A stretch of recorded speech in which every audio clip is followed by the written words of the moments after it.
Hello, welcome to The Rational Live. I'm your host, David Dole. So today on the show, I got some stories. Going to discuss what Oprah's doctors have been up to on Fox News. Hilarious clips. Also going to discuss how Bernie Sanders has clearly made a shift when it came to the strategy that he was discussing back in 2016 compared to now. Also going to touch on a horrible ad from Joe Biden that doesn't really tell you anything about him or what he's fighting for. We also know he's not fighting for anything, so not much to really work with there. How America differs when it comes to healthcare coverage right now, what's happening to people compared to what's happening in the rest of the world. And also what AOC recently discussed or said on The View in regards to Joe Biden's campaign.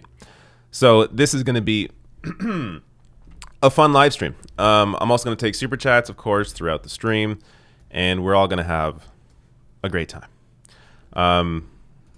Before I do anything else, rationalnational.com/join. That's the Patreon page. There are links below the video in the description box. You can support me on Patreon through PayPal, Streamlabs. I think there's other ways as well. So if you want to help the show, it helps me. I know it's a hard time right now, so if you can't, don't worry about it. But if you can, it definitely helps to support the show. All right.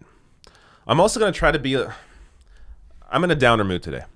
So I feel like if I tell you that, then maybe I will be a little more uplifting, a little more positive. But if I try to hide it, it's just going to come out through these stories. Just, the way this pandemic's going, I'm very lucky. I haven't been sick. Nobody I know has been sick.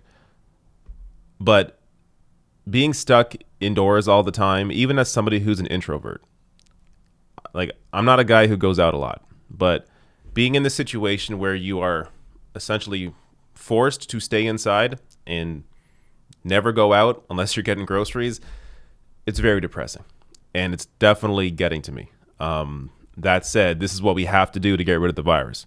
So, like, don't twist my words here. I'm not disagreeing with anything that's going on, but I'm just saying this is definitely, this has an impact on people. And I'm feeling it myself. But, all right. Let me start with something just a little ridiculous, because I saw this video and I don't really get it. So I came across this video on Twitter and I just want to share this. I don't really understand what this is supposed to do, but let me just show you. ABC News. Full steam ahead. London's Woolwich Ferry performed donuts on the River Thames in support of healthcare workers on the front line of the COVID-19 pandemic. Let's just watch this.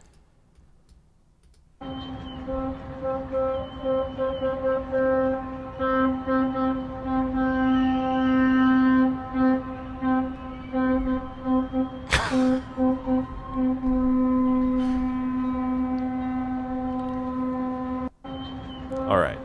Now, it's a ferry doing donuts. I don't know what this is supposed to do. Like, I'm seeing a lot of this. People, doing whatever in solidarity with healthcare workers. Someone else tweeted this out. I wished I saved the tweet. I don't know who it was. But someone tweeted out that it really just seems like people are doing things they want to do anyways, and they're acting like it's for the healthcare workers. Like, this doesn't, doing donuts on the River Thames, okay, cool. I'm glad you're in support of the healthcare workers, but ultimately, what the hell is this? So this is just a random video.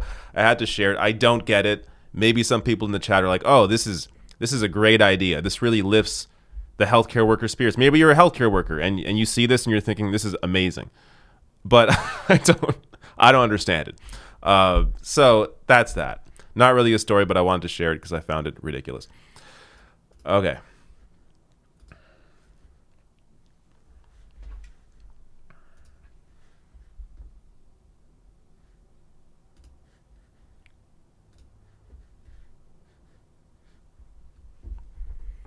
So Oprah's doctors, as I like to call them, Dr. Oz and Dr. Phil, have been on Fox News this week just spewing some ridiculous BS. So I'm going to show you both of these clips. Actually, there's several clips here. And I don't know. I mean, it really shows you that you should not trust television doctors. And maybe they're just playing up to Fox News and their audience. But clearly, I think it should have an impact on their careers. And people, if anybody still trusts these people, maybe it's time to question that. So first up, let me show you Dr. Oz. Dr. Oz, help us. Well, first, we need our mojo back. Let's start with things that are really critical to the nation where we think we might be able to open without getting into a lot of trouble. I tell you, schools are a very appetizing opportunity. I just saw a nice piece in The Lancet arguing that the opening of schools may only cost us 2 to 3% in terms of total mortality. And, that's any life is a life lost. But to get every child back into a school where they're safely being educated, being fed, and making the most out of their lives with a theoretical risk in the backside, it might be a trade-off some folks would consider. We need to get industry back, supply lines. I mean, things that we can do without putting the nation at risk. Dr. Oz, help us. All right. Schools are an appetizing opportunity. So appetizing that we could risk 2 to 3% of our students. It's okay if they die. because what really matters here is that schools are an appetizing opportunity and we got to put kids back in school. How do you justify this? He is admitting here, yes, we are risking thousands of people's lives, at least thousands, at the very least, likely millions, putting kids back in school, but it's a great idea because we got to get back to normal. Like, what's the actual argument here? This is somebody who is a surgeon. Like, Dr. Oz, compared to Dr. Phil, actually knows a little bit more about medicine, still makes a claim like this. Now, I think he ended up realizing how stupid this was because the next day he came out and appeared to apologize. So watch how he responded here.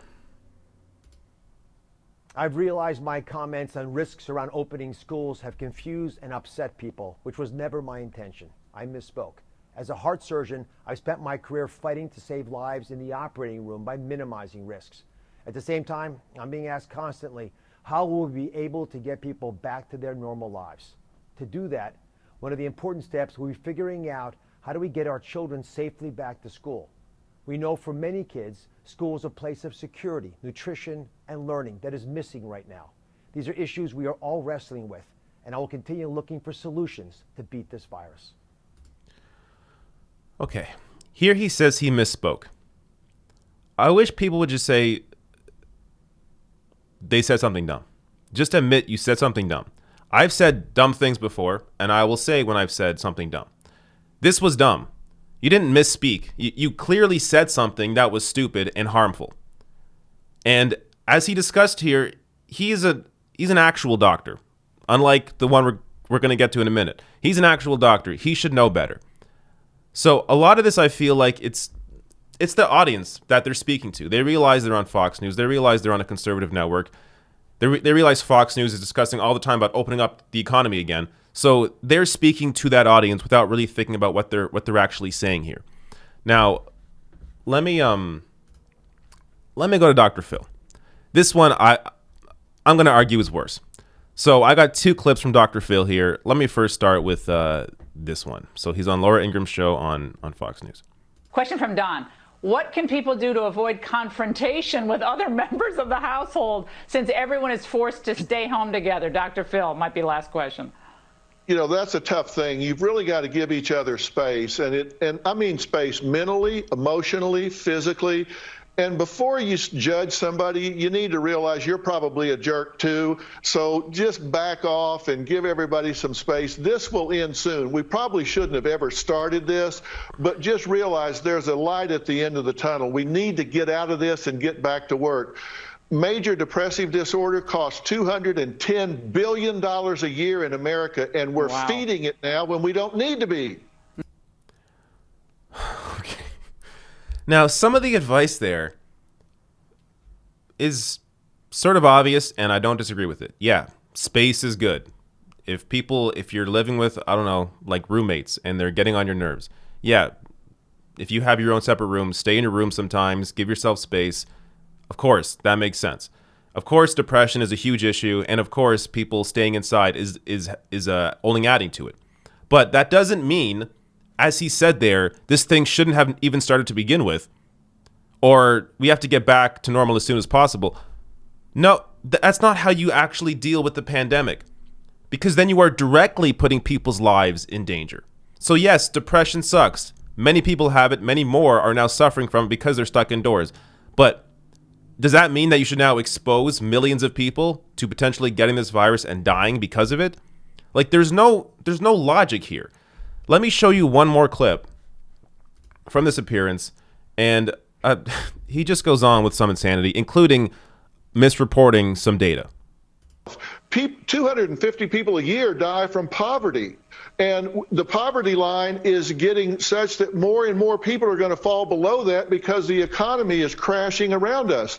And they're doing that because people are dying from the coronavirus. I get that. But look, the fact of the matter is we have people dying. 45,000 people a year die from automobile accidents, 480,000 from cigarettes, 360,000 a year from swimming pools. But we don't shut the country down for that. But yet we're doing it for this. And the fallout is going going to last for years because people's lives are being destroyed. And 250 people a year die from poverty. Okay.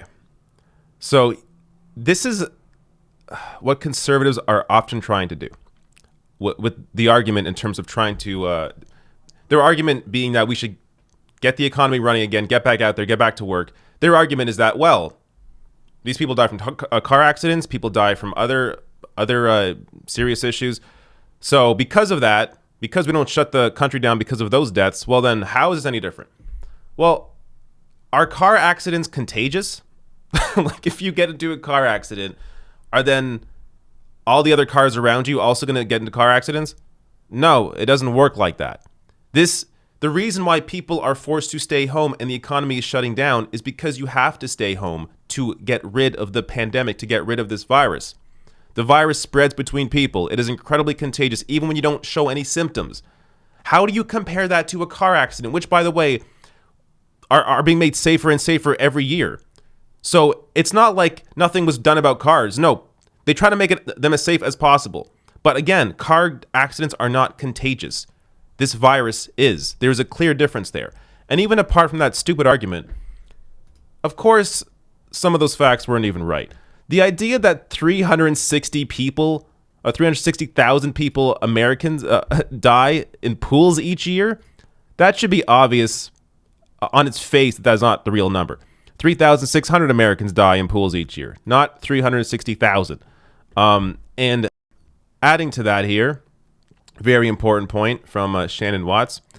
Dr. Phil has a doctorate in psychology. He is not a medical doctor. He's not even licensed to practice psychology. Let me go a little more into that. There is a fantastic breakdown here from Rebecca Mackay. She is a novelist, a Pulitzer and National Book Award finalist. She has the breakdown here on Dr. Phil and him not being a doctor. So she tweets out, "Hi, I'm going to tell you some stuff about Dr. Phil and save you a trip to Wikipedia. 1, he is not a medical doctor. He has a PhD in clinical psychology from the University of North Texas. 2, but he is no longer licensed to practice in any state. 3, why? Well, in 1988, the Texas State Board of Examiners of Psychologists determined that he had hired a former patient without proper separation between termination of therapy and the initiation of employment. 4, but wait, there's more. The patient also made claims of inappropriate contact initiated by Dr. Phil. This was kind of dropped from the case, but it's, interesting to note. 5, he was brought up on ethics charges for having an inappropriate non-physical relationship with the patient in 1989. 6, and in 2008 for practicing psychology without a professional license or certification. 7, and also for violating doctor-patient confidentiality regarding Britney Spears. 8, he surrendered his Texas license in 2006 and has never held a license to practice psychology in any other state since 2006. 9, despite not being a medical doctor, he started selling weight loss shakes in 2003. I remember that, by the way. The idea that Dr. Phil was selling weight loss shakes. The name of the shakes was Shape It Up, Woo Woo. 10, because it's illegal to practice psychology without a license, his TV guests have to sign paperwork saying they are not, have to sign paperwork saying they are only receiving advice. 11, in other words, he's an entertainer, maybe even a skilled one, but he's not a doctor. He's not even a licensed psychologist anymore. He's definitely not an epidemiologist. His guests have to sign a paper saying they are only receiving advice because he is not a doctor. Yet he is able to pretend to be a doctor on television. His show can be called Dr. Phil. People refer to him as Dr. Phil. He is not a doctor. Unbelievable. He's at least not a doctor in the way that he pretends to be.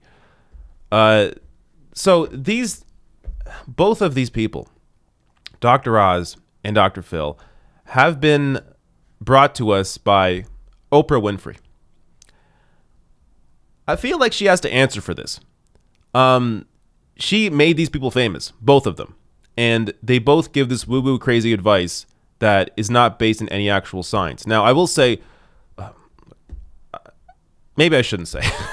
I was gonna defend Dr. Oz a little bit because he's actually somewhat a doctor, and at times has said things that can be are factual, but there shouldn't be an either or there shouldn't be any questions around the legitimacy of what you were saying if you claim to be a doctor on television, or if you are a doctor. So in both cases, I would say Dr. Phil's much worse, but still in both cases, both of these doctors are not to be trusted.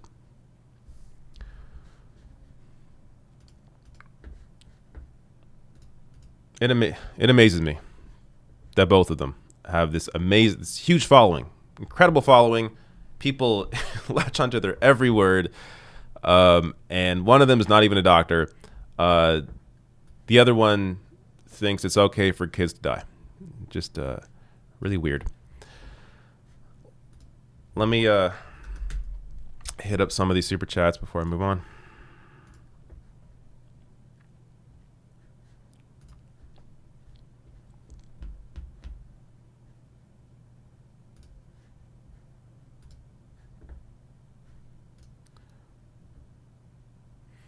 All right. Junie McGraw says, this America just got his, I think you mean this American. This American just got his $1,200 check. And what better way to spend it than on the second greatest Canadian after Tommy Douglas? Hashtag Dole PM 2023. Good luck with that. Thank you so much, Junie. Much appreciated. Make sure you spend that money well, though. I mean, I'm glad you sent me a donation, but if anybody's struggling out there, please do not send me money. Save your money. Mateus N sends in a super chat saying, I know this is super minor, but are you also annoyed that, among many things, Biden stole us 4 years of Larry David portraying Bernie on SNL? Funny question, but honestly, I don't even think Larry David is the best choice. What's the guy's name? I always forget his name. But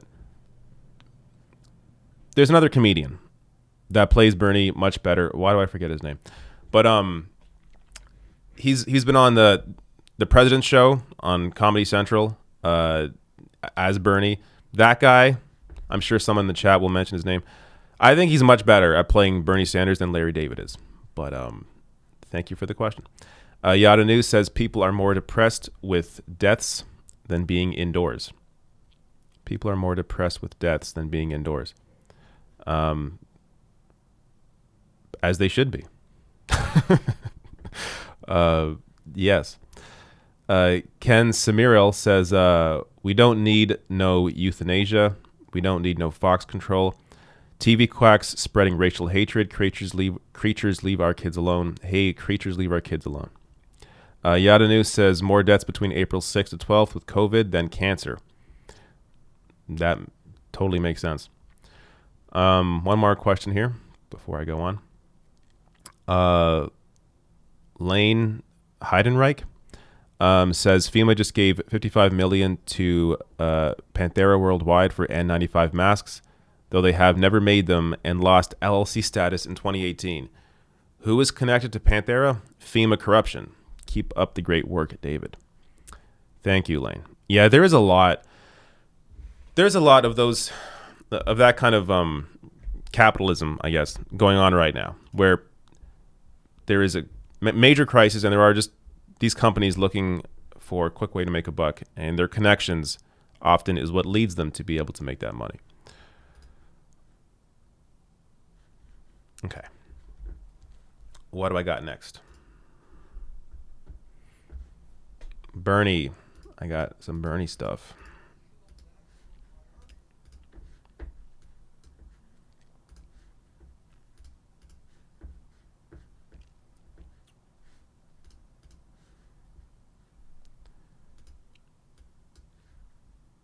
All right.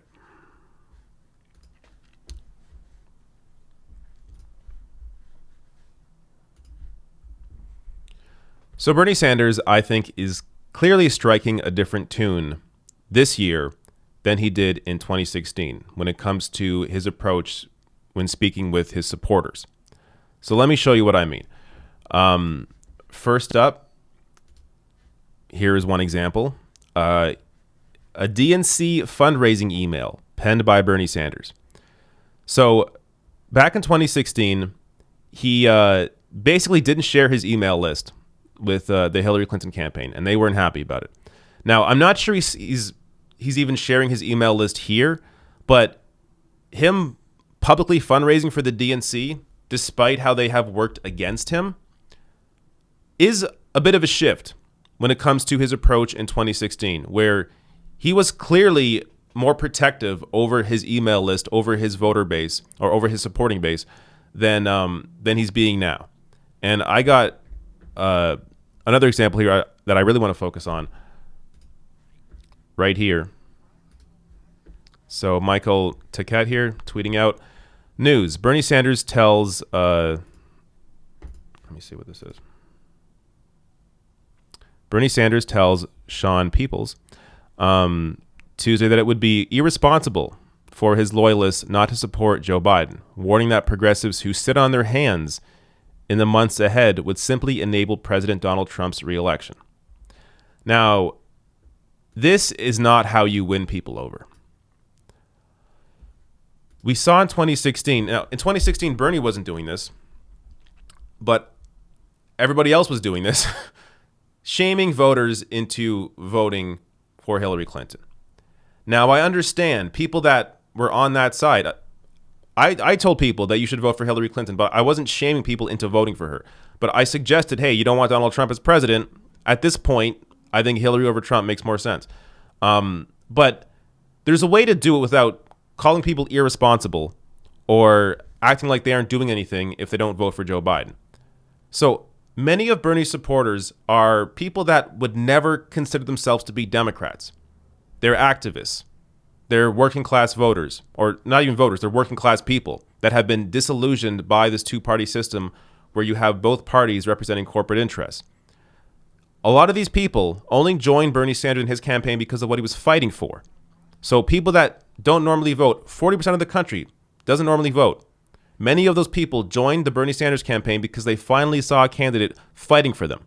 So to now turn around and say that you're being irresponsible if you don't back Joe Biden doesn't make any sense when Joe Biden is the one that is not supporting the Bernie Sanders platform. So I want to show you what Bernie was saying back in 2016.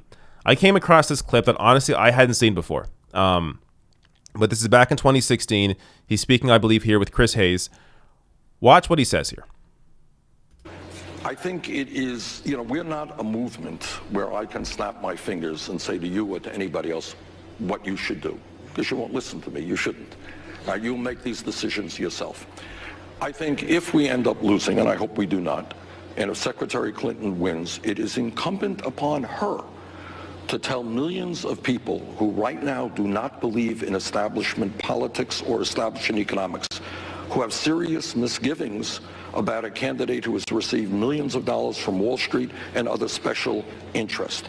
She has got to go out to you and to millions of other people and say, yeah, I think the United States should join the rest of the industrialized world and take on the private insurance companies and the greed of the drug companies and pass a Medicare for all. I think that, says Secretary Clinton, that for the young people in this country, you should not have to leave college $30,000, $50,000, $70,000 in debt, because we're going to make, as many other countries around the world do, public colleges and universities tuition free. I think Secretary Clinton is going to have to explain to millions of young people and a lot of other people that climate change is a real crisis and incrementalism is just not going to solve it.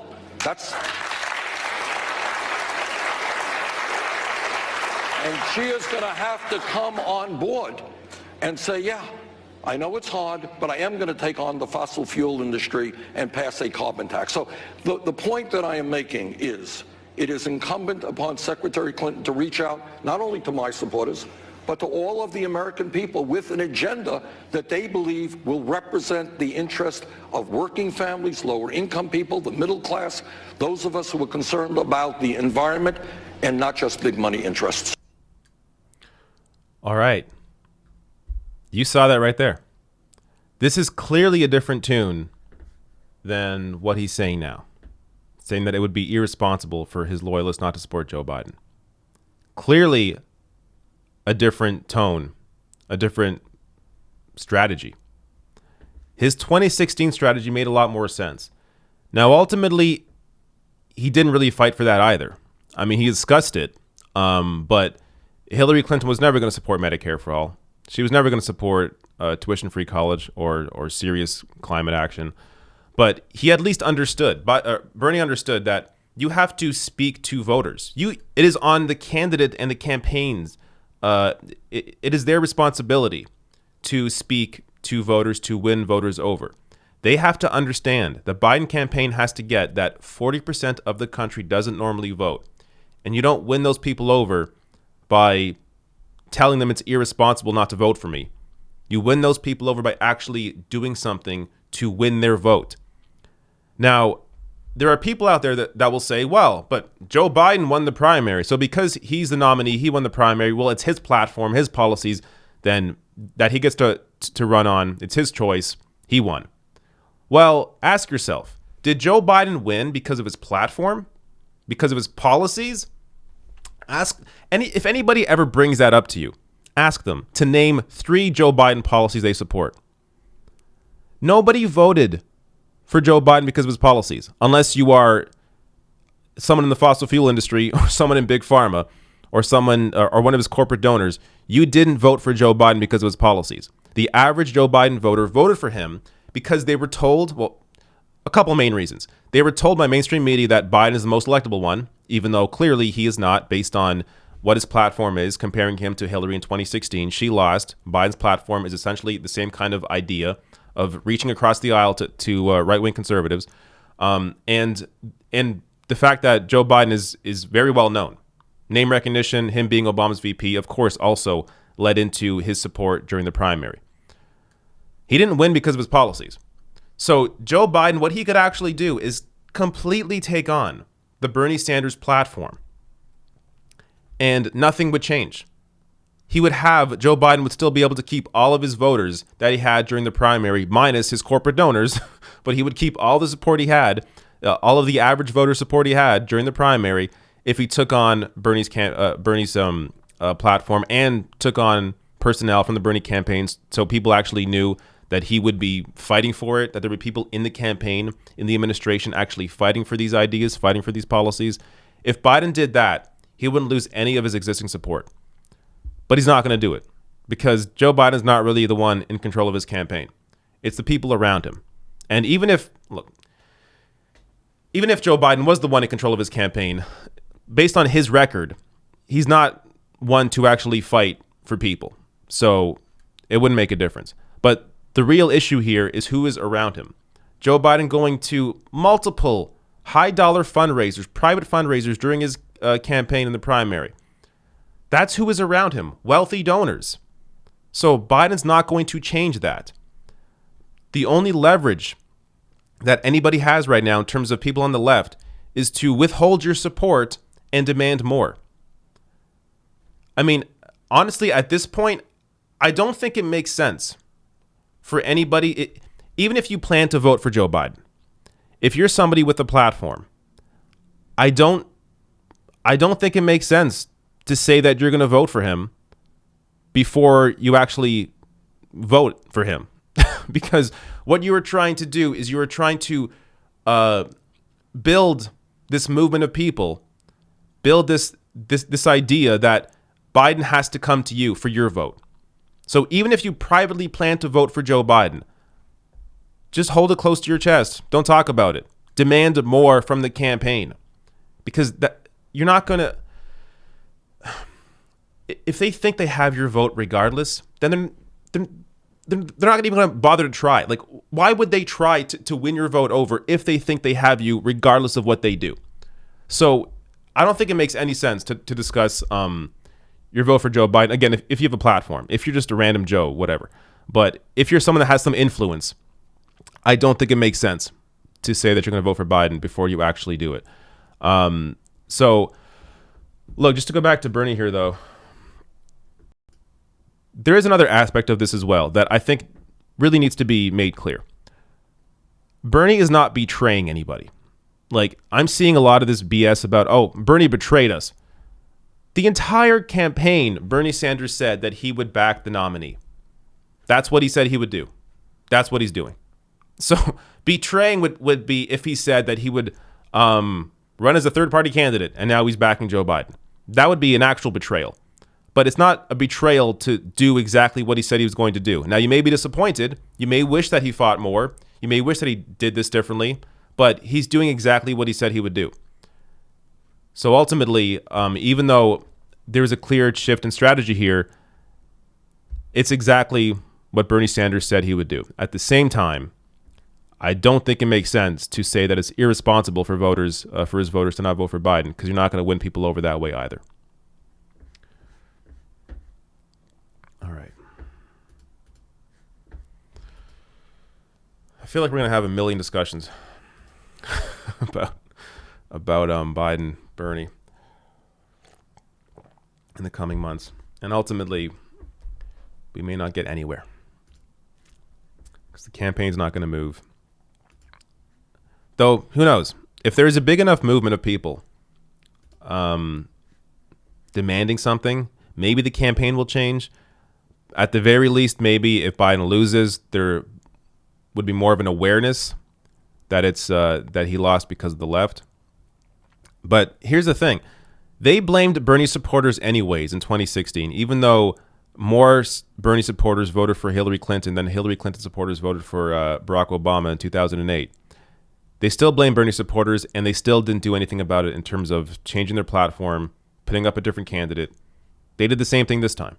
So you also need to keep that in mind.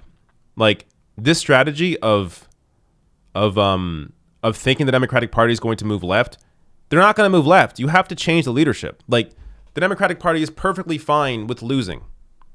As long as they are in control, as long as the consultant class is in control, as long as corporations are in control, as long as the current leadership is in control, they're happy. The big battle for them was Bernie Sanders. They beat Bernie Sanders. Now, sure, they would, of course, they want Biden to actually win and be president. But even if he loses, they're okay. They're perfectly okay because they have their jobs, they have their money, they have their power still. They're not going to, the minute they begin to give in and start backing something like Medicare for all, then they realize they're giving in to the left and they're taking power away from the corporations that back them. So they're never going to go give in and support Medicare for all until leadership actually changes and people begin not caring about losing that donor support. But again, this is a discussion we can have forever and really get to no solution. Okay. I got a positive story. In fact, a feel-good story. A story that the kind of story I don't normally cover. But I like this news piece, so I will show you.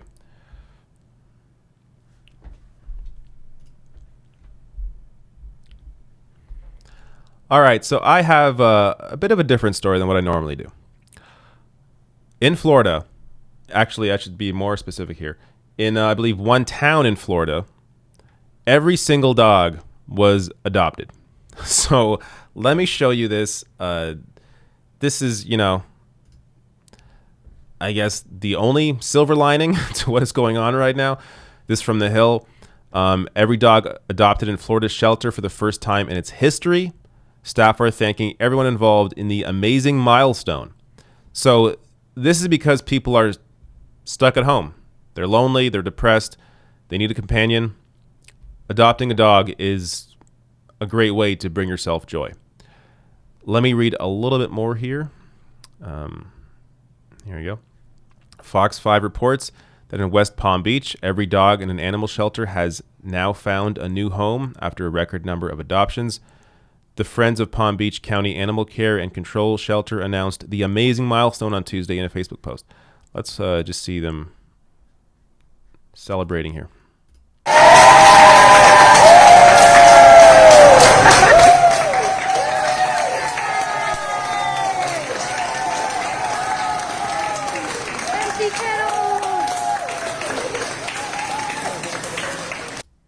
There you go. Every single kennel empty. This is amazing. Now, I will say, if you plan to adopt a pet, make sure you're actually going to care for it when this pandemic's over. I know it's possible there are people out there that are going to adopt a dog right now because they're lonely, but then once this pandemic's up at some point, we'll go back to the normal lives and just completely neglect the animal. Make sure you're not one of those people. So if you adopt a dog, make sure you actually want a dog. But I will say, look, this is a great story. And yeah, it's the only, really, maybe the only positive piece of news that I've seen to come out of this pandemic so far.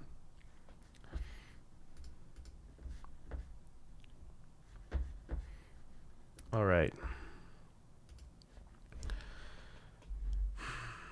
I mean, maybe there are more positive pieces of news. I just don't, they don't stick with me. But that one sticks with me. Are there more super chats? Let me check.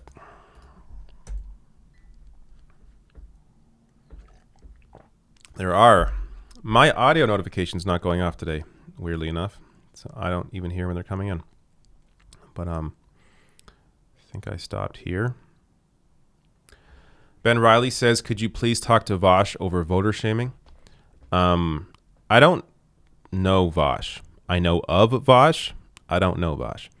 Why is he pro voter shaming? I don't think it's effective. I mean, let me be a little more clear. It's possible it's effective on some people, but I think it's effective on less people than actually doing something for voters to bring them out. Like, voter shaming may work on typical Democratic voters that would normally vote Democrat anyways. Maybe they were on board the Bernie campaign this time, but they feel disillusioned right now. Maybe shaming them into voting might work. I wouldn't do it, but maybe it might work. But the people that you really are trying to win over here are the 40% of the country that doesn't normally vote. You're not going to win those people over with shaming. They've heard the shaming line again and again.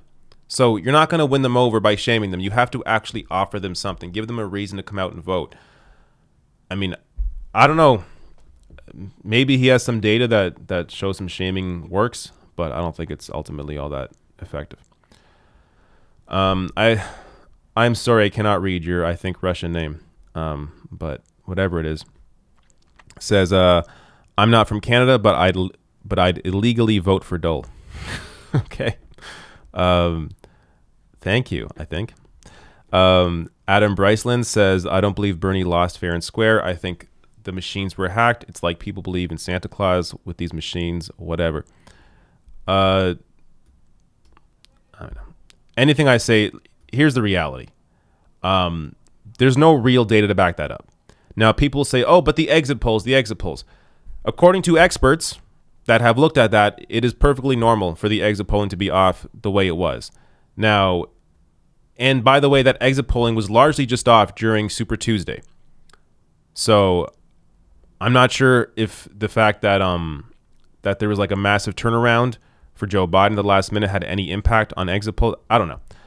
But based on what experts have said, the exit polling is nothing too crazy, nothing to be worried about. There was no actual evidence of tampering with the machines.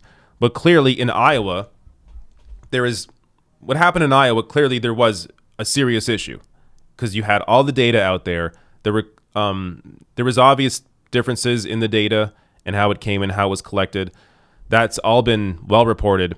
So like, there are people out there that this is their job. They investigate this stuff. And I think if there was something serious with the results of voting in the other states, we would be hearing more about it. But we're not hearing anything about it because for the most part, I mean, not for the most part, just in terms of everything I've seen, from what experts have said, there's been nothing wrong with the results. Nash Gover says, who do you think will pick up the torch for 2024? I don't know.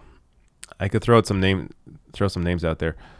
Ro Khanna, Rashida Tlaib, Nina Turner, AOC maybe, or is she still too young? I don't know.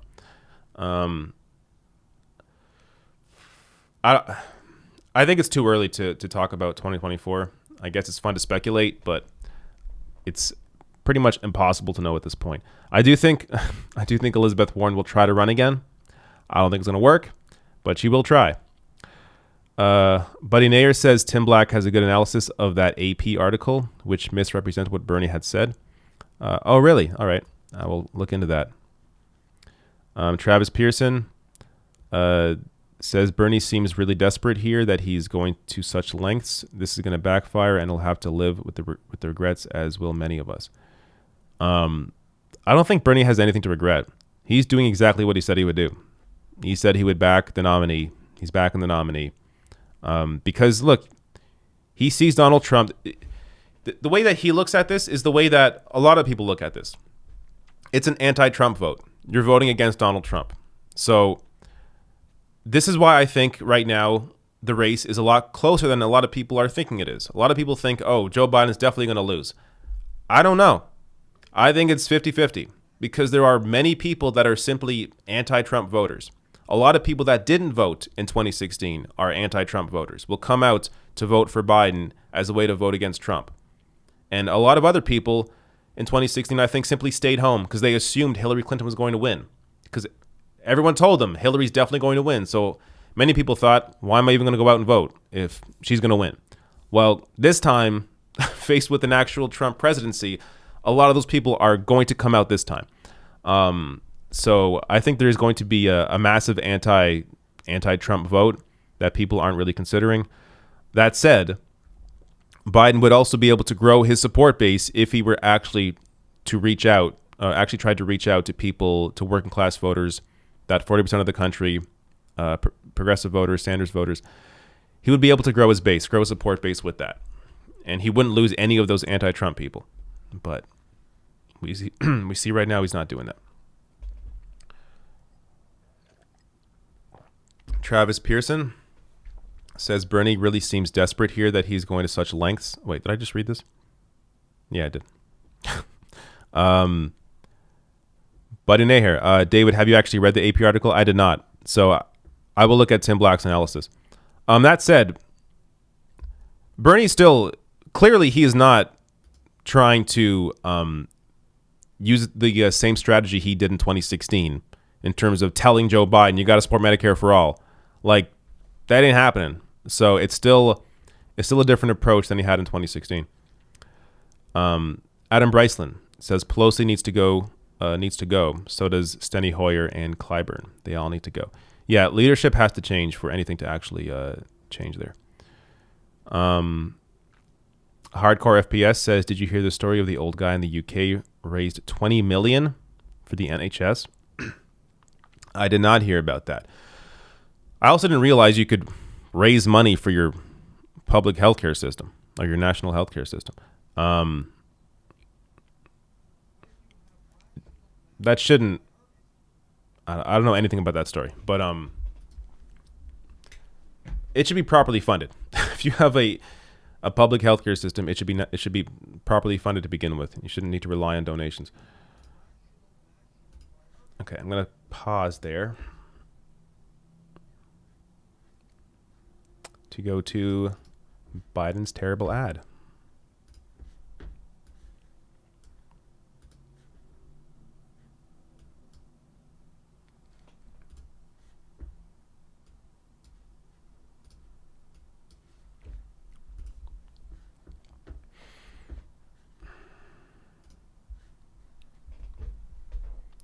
So Joe Biden has a terrible new ad out. This is apparently supposed to attract people to his campaign. So let me show you this, and I'll discuss exactly what's wrong with it.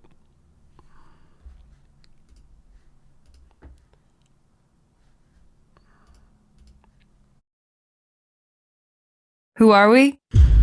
We are the ones who step up for each other. I've got your back. You've got mine.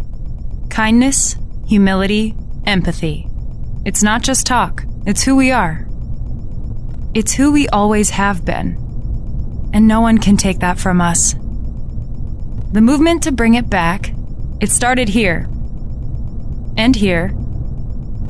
And here. In school gymnasiums, community centers, the living room down the block, You'll be where? Okay, we'll be there. Who are we?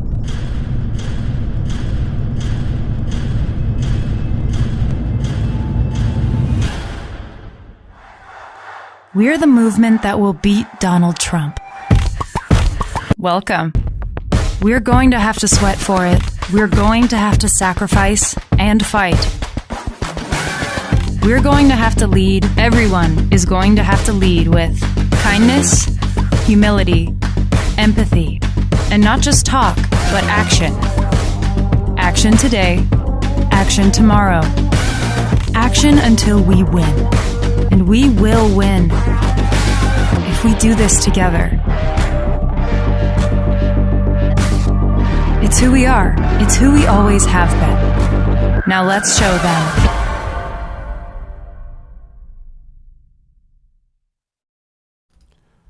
All right. What the hell was that? Like, what was that? So, as Megan Day tweets out here, this is the message they have for the country, for a country with 17 million unemployed and counting. There's not a single political idea in here.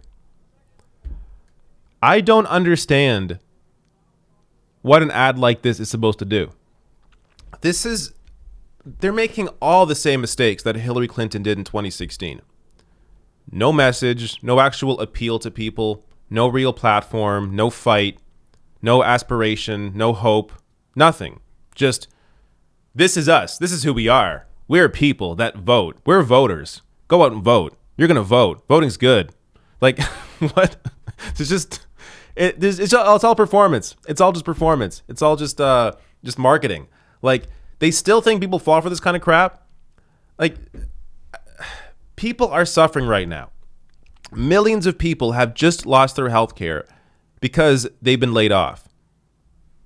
America is still a country where healthcare is tied to your employer. Just a completely insane system. And that's just healthcare alone. That's apart from all the other issues. Student debt. The fact that wages aren't high enough. The cost of housing. Climate change being a serious issue. And infrastructure crumbling. I mean, what does Biden actually offer? If they keep making these mistakes, and I'm sure they will, I'm sure they're not going to change their tune.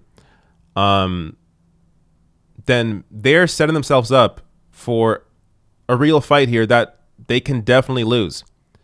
Now, I've discussed before, I think there's a lot of anti-Trump voters. A lot of people aren't going to care what Joe Biden fights for. They're not going to care what his ads look like. They're not going to care about any of this because they're going to vote against Trump regardless. Okay, fine. You have those people. But now the people you have to win over are the people that you don't have yet. The 40% of the country that doesn't normally vote. A lot of working class voters. A lot of people in horrible, dire positions. They need help. You have to offer them something to get them out to support you. If they just think you're going to be the status quo, you're not going to give them anything, you're not going to offer anything, you're not going to have any real change, then why are they going to come out and vote for you? If they feel their lives will be the same under Trump as under Joe Biden. So you have to actually have a message. You have to give people some hope. And you don't do that with empty rhetoric.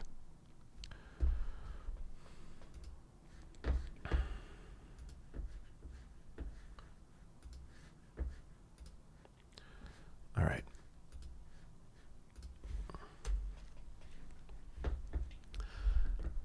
Let me grab some more questions.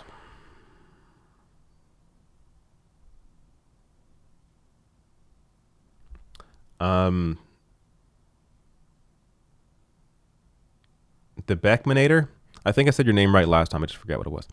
The Beckmanator says, "Hey David, do you think students should qualify for CERB benefits? Yes or yes?" Yes, I think students should qualify for CERB benefits. So this, I don't have a story on it, but this week Trudeau announced that more people are being included into the CERB. Are students still not part of that? I know they released some ridiculous thing for students, some stupid jobs plan, but yeah. I mean, they keep opening it up to more and more people, but it should have been a universal benefit from the start. Like having this this patchwork plan where every week, oh, now we're going to add these people. Now we're going to add these people. Every week you're missing out people is every week those people are having issues buying groceries or having issues paying rent or having issues paying bills. Like, if this was just a universal basic income from the start, which really, if there is any situation for a UBI, it's during a pandemic where you can't work because it's unsafe to go out and work. Like, this is the time for UBI. And the NDP, to give them credit here, and Jagmeet Singh, have been pushing for a UBI since the beginning of this. And still, I mean, every single week, they are being proven right. And the Liberals don't want to give in and give people a UBI. So at the same time, it sounds like you can apply, and a lot of people that are applying, most people that are applying are able to receive the benefit. And because there are so many applicants, I think it's up like 4 million people now, which is a lot in Canada. We have 30 million people, so you got 4 million applying for benefits. They're getting it. So for the most part, if you apply and you need it, you should be able to receive the benefit. So even if you think you're disqualified from it, I think you can still try and get it. Though, you know what? I shouldn't be giving out that advice because I don't know. Because there may be a penalty if you get it and you weren't supposed to receive it. So don't listen to me. But I just think it should have been a UBI from the start. They screwed up there. Where was I?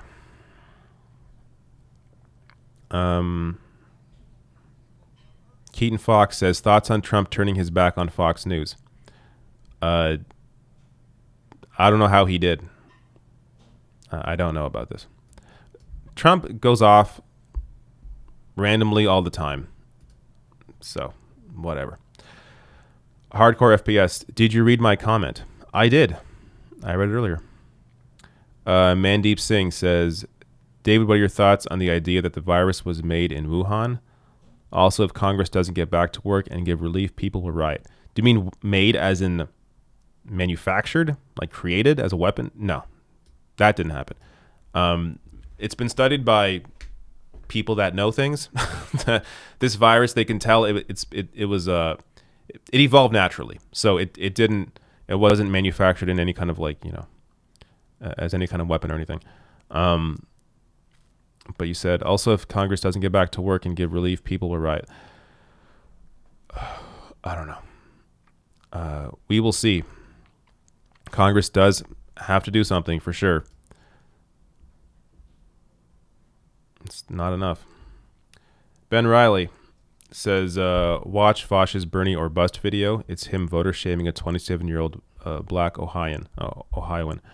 I'd rather not watch that, to be completely honest.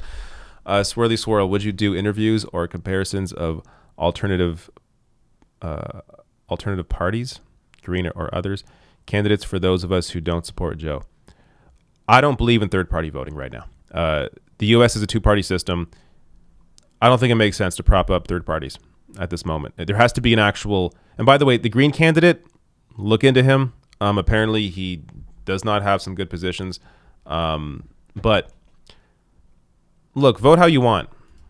But no, I'm not doing that. I do want to have on more people running for Congress because down-ballot races do matter. But a third-party candidate is not going to be president.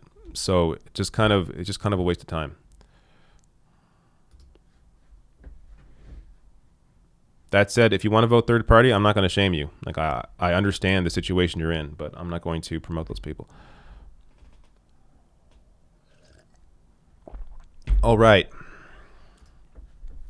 What do I got here? Okay. I'm going to share this piece of information.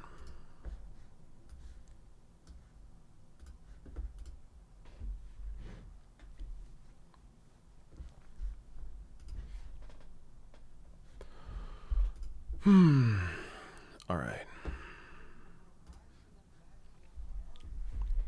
So if you live in America, the American bubble, you may think that having healthcare tied to your employer is normal. It is not normal.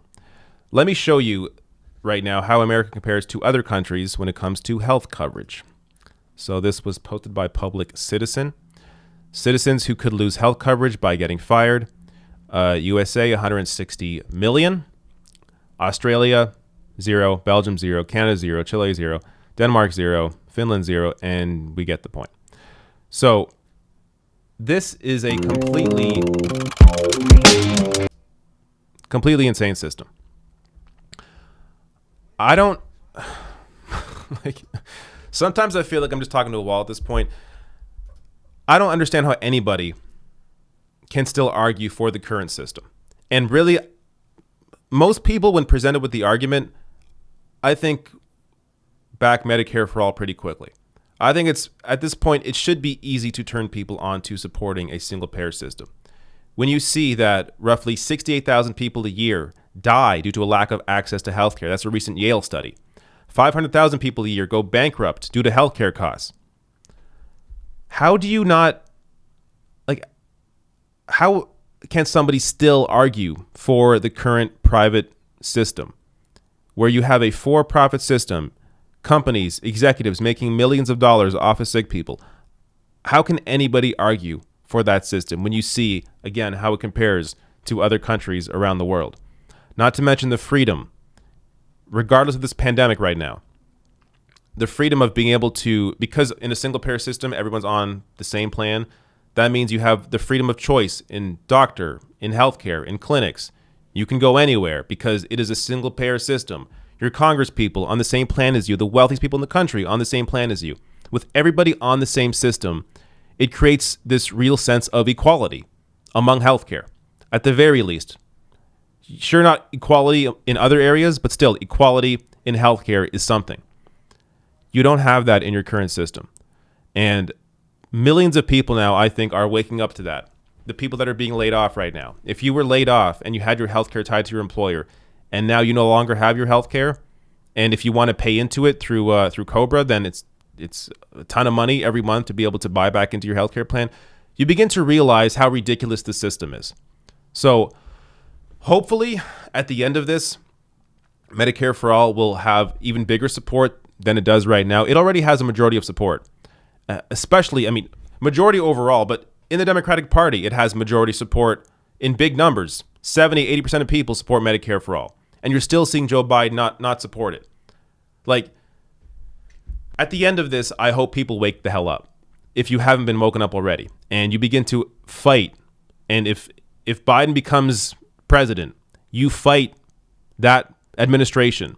You fight Congress to pass Medicare for All. You can no longer continue with the status quo system because all it's doing is killing people.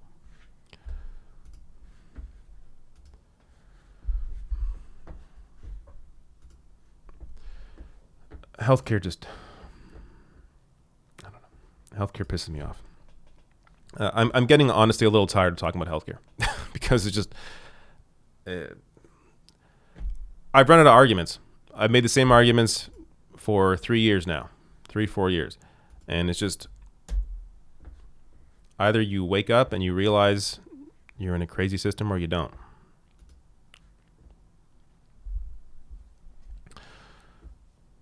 I don't know where I was.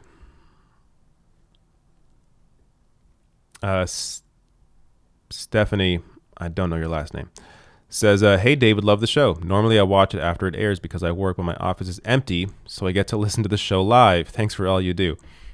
Thank you for watching. Nash Gover says, will U.S. ever have more than 2 success parties? I don't know. This is the issue with the American system. Because it's built around 2 parties, and not even just in terms of the institutions, but like media and people's feelings about electoral politics or people's feelings about politics, what they know. They know there are 2 parties. This is another barrier to having a third party have any kind of support.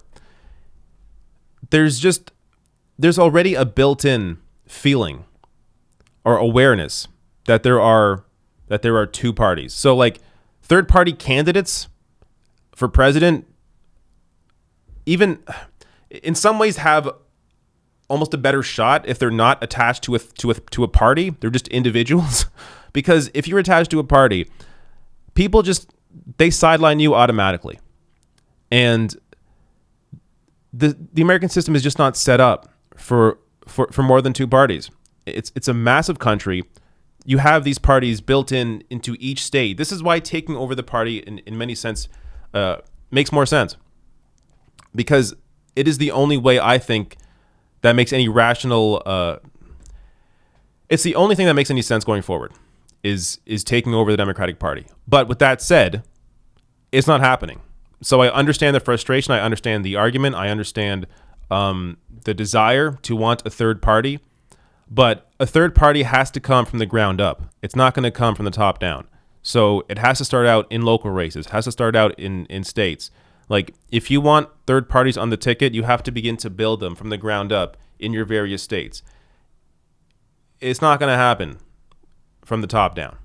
So there has to be an actual investment locally into organizing around a third party. I just don't. Otherwise, I just don't see it happening. Space Dawn Inc. says coward. Thank you for your donation. Mike Parquette says the deep state got to Bernie like they do every other progressive candidate president. They ensure no one with ideas can ever disturb the money train. I don't think they got to him. The reality is, this is who Bernie always said he would support Biden. So nobody or support the nominee. So nobody should be surprised by that. Now, you can argue, should he have said that? Maybe not. Maybe he shouldn't have said that. But because he already said it, it's not a surprise with what he's doing right now.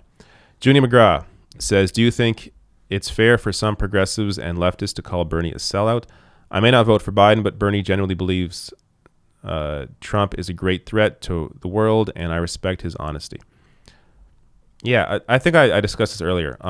The idea that Bernie is a sellout, or I don't know, it doesn't make any sense. He's doing exactly what he said he would do. Like, how is that selling out? When someone tells you they're going to support the nominee, regardless of what happens, while he's supporting the nominee, why are you surprised? Now, you can disagree with him for doing it how he did it. You could disagree with him for saying that during the primary race that Biden could win. You could disagree with him for saying that he would support the nominee before he actually did it. I totally get that. I think those are legitimate criticisms. Strategically, it likely wasn't a good idea for Bernie to say all those things, to say that he would do that. But he did. So he didn't sell out. He didn't betray anybody. He did exactly what he said he was going to do.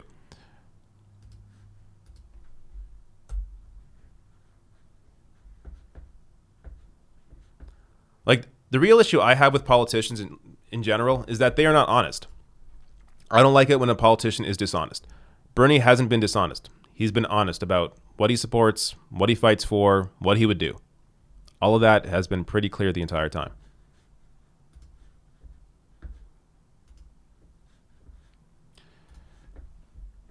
Okay, let me pause there. All right, yeah, let me finish this this AOC clip, then I'll get to all the super chats. Congresswoman.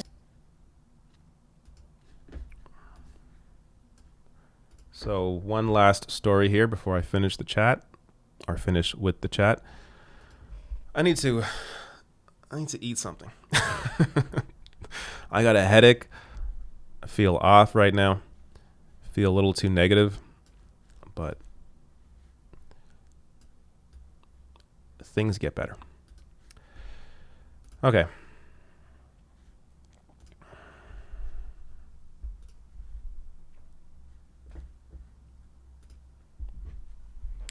So Alexandria Ocasio-Cortez joined the ladies of The View and discussed basically what Joe Biden needs to do to be able to win support. And I got two clips here. The first one deals more with strategy, the second with the vice presidency. First, let me show you what AOC had to say about strategy. I think that's the first one. Yes. Congresswoman, some progressives are suggesting that with Bernie out of the race, they'll vote third party. That would be a catastrophe, in my opinion. What do you say to those people? And also, part two, Biden has made some efforts to appeal to progressives, like lowering the eligibility age for Medicare to 60 and expanding student debt forgiveness. Is that enough? I think. Thank you. Yes, I think, and I think that they're connected questions. As I think what's really important is that we do realize that at the end of the day, one of these two candidates are going to be elected president of the United States. It's either going to be Joe Biden or it's going to be Donald Trump. And I think it's important to, communicate some empathy. I know for a lot of people, this was not the outcome that they may have wanted, and this was not the choice that they wanted to make. But ultimately, when it comes to those two, I don't think it's particularly close in terms of what communities will be made more vulnerable. And I think But what I also think is really important is that the way to I think move in a unifying direction, as I said before, is that unity isn't a feeling, it's a process. And I think that that Biden can go further. I think that it's not necessarily enough. Lowering Medicare to 60 by 5 years is still more conservative than what Hillary Clinton proposed in 2016. Hillary was talking about lowering it to 50 4 years ago. And so I think that there's certainly room. I think that there's going to be room on issues like immigration, Puerto Rico, healthcare, climate change. And I think that it's healthy to do that. And I think it's what we shouldn't do is recreate this dynamic where we are kind of finger wagging and nagging people into voting because it's not a way of generating enthusiasm. I think one thing that we can do is improve the policies that we have as a party to tell young people, to tell all sorts of people, we see you and we have a plan for you and we're going to create hope for all sorts of communities in the United States. All right, so I think this is fairly spot on. The view that the way that Joy asked the question made it sound like, again, this is the media trying to do their shaming thing. You're not going to shame people into voting for your candidate. It's also, I think, really misguided to think that people that are going to vote for the Green Party, that if they didn't vote Green, they would vote for Democrats. No, in many cases, they would just stay home. So, look, I'm not someone that I don't support voting third party. I see two choices, Trump and Biden. Now, I would never shame anybody into voting in whatever way, because shaming doesn't work. All you can really do, first as a candidate, what Biden should be doing is exactly what AOC is doing, actually reaching out to voters, offering them something so they feel good about voting for you. There are many people out there that aren't simply anti-Trump voters. So a lot of Biden support is simply voting against Trump. He has those people regardless of what he does. Biden right now has to do exactly what AOC did or said. Reach out to people that need help. And lowering Medicare to age 60, like Biden's losing people under 45. In states, in states that he defeated Bernie Sanders in big numbers, Bernie Sanders still won voters under 45. If Biden wants any of those people, a lot of those people are from the 40% of the country that doesn't normally vote. If Biden wants those people, he has to actually appeal to them with something, and not even just policy, but personnel. They have to actually trust that you would fight for these things that you're fighting for, or that you claim to be fighting for, if you were to claim that you're fighting for them. So that's what the Biden campaign should do. Me as somebody who just covers the news, I'm going to tell you what's going on in terms of what I think the campaign should do. But I'm not going to tell you how to vote either way. I can't vote, so vote however you want. I will say, though, the down ballot races are incredibly important. So even if you really don't want to vote for the top of the ticket, you have to vote down ballot. You do not want social conservatives, at the very least, in control of Congress. So vote down ballot. Do whatever you want with the top of the field. Though obviously, I would say don't vote Trump ever. I think that should be pretty clear. But when I talk about the top of the ticket, I mean a lot of people just want to leave it blank or vote third party. Do whatever you want. but understand that it's going to be Biden or Trump as president, and understand that you do not want conservatives in control of Congress. Let me end it here with the second clip where they discuss the potential vice president pick. Now, Vice President Biden's been very clear that he plans to pick a female vice president. You're not old enough to be eligible to run with him, but do you have any suggestions for a female vice president, someone that you'd like to see on your party's ticket? I think what's incredible is that we have a lot of talented women of color who are leaders in this country, whether they're in Congress or whether they're in the Senate. I mean, whether they're governors of states or whether they don't even hold elected positions at all, but had held elected positions. I think what's really important is that it's a combination of two things. One, of course, to have our first female vice president and to have that be a woman of color is a significant milestone. But the other thing that I think is important is, what does this woman value? What policies does she champion? And that brings it more, that's the difference between us just talking about a token and us talking about substantive, incredible leadership. And so in terms of who that is, it's really hard to kind of to point some out, because there are leaders out there. But, I don't think we have a shortage of them. That's for sure. I would love that woman to be progressive as a kind of a counterbalance politically. Right. Okay. I actually do think, let me make sure that's not happening. So I actually do think Biden's VP is going to mean a lot, because he's potentially picking somebody here who's going to be president in 4 years, assuming he wins in 2020. There's a really good chance that Biden's not going to run again in 4 years because of the state that he's in.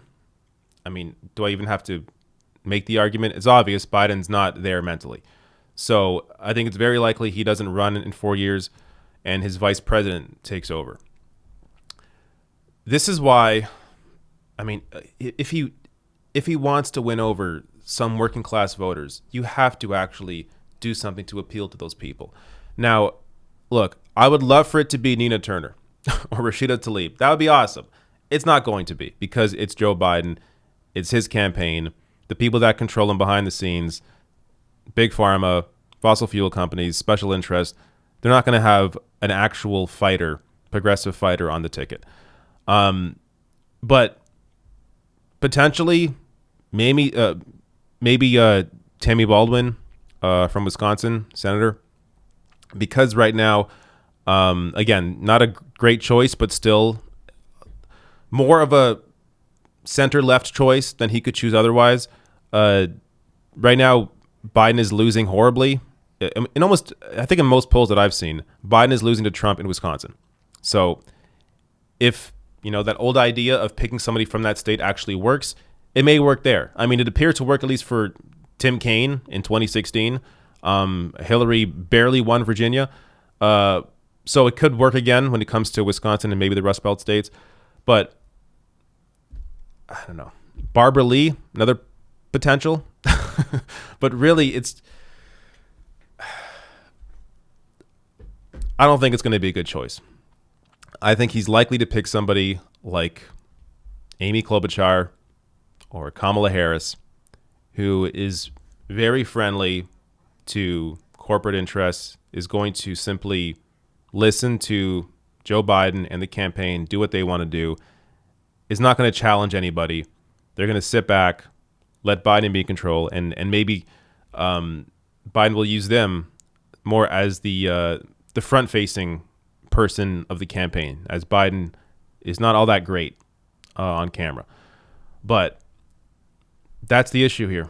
It's just, it really feels like Biden's making all the same mistakes that Hillary Clinton did in 2016. The only difference this time is that the anti-Trump vote is more activated.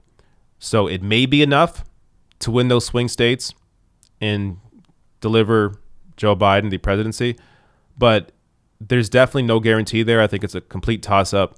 And if he actually wanted to grow his base, earn more supporters, he would do what AOC mentioned there and pick a progressive person to be his running mate.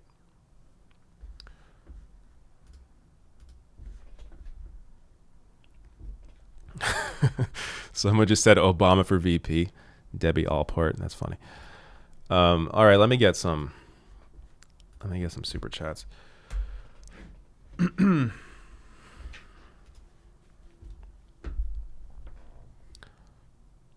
Also, if we got time, I'll jump into the main chat as well. It usually flies by pretty quickly, but let's see if I can grab something. Where was I now?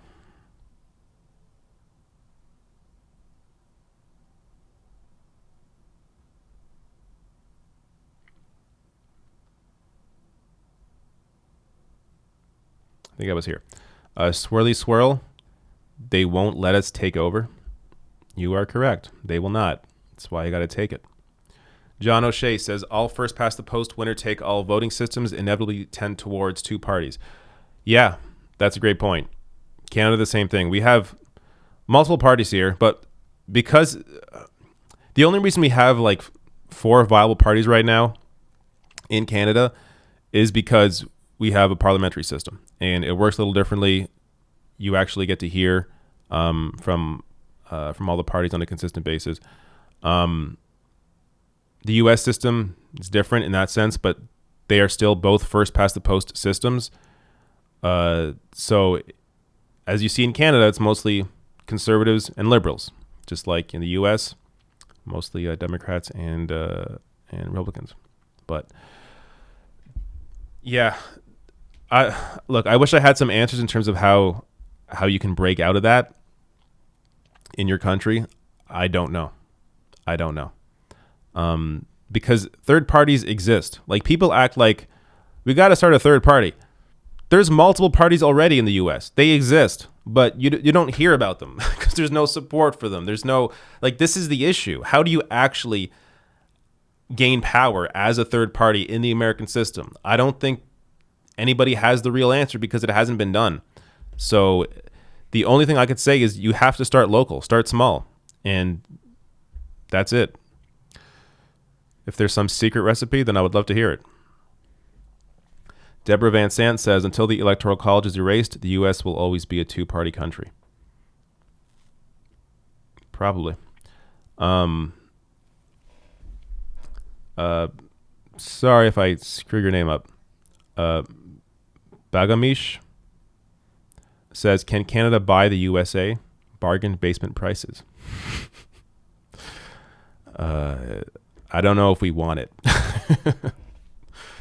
Kervin Cruz says, do you think the DNC would allow Bernie to be the nominee if he, by some miracle, got the most delegates?